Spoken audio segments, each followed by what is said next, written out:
ગાંધીનગર શહેરની નજીક આવેલા સજડી પાર્ક વિસ્તારમાં છેલ્લા 6 મહિનાથી માટી વધતી જતી જોવા મળી રહી છે।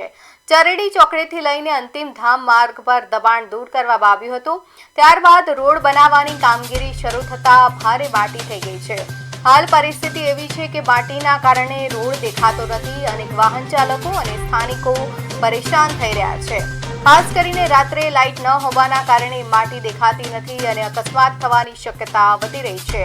સ્થાનિકોમાં ચર્ચા છે કે તંત્ર દ્વારા તાત્કાલિક માટી દૂર કરવાની કામગીરી હાથ ધરવી જોઈએ, જેથી વાહન ચાલકોને સુરક્ષિત રીતે અવરજવર કરી શકાય।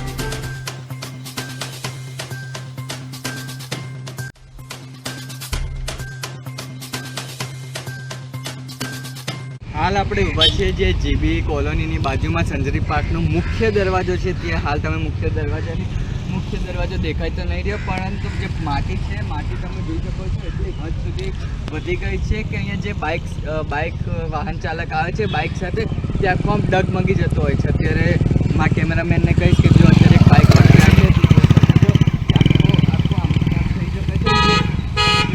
એને પગ બી નીચે મૂકવો પડતો હોય છે। એટલે પ્રમાણમાં જે માટીનો સ્તર થઈ ગયો છે તેના કારણે અનેક વાહન ચાલકોને મુશ્કેલીનો સામનો કરવો પડતો હોય છે। અને સાથે અહીંયા જે રોડ બની રહ્યો છે તેની માટી નીકાળીને અહીંયા નાખવામાં આવે છે, તેના કારણે આવી હાલત બની છે હાલ।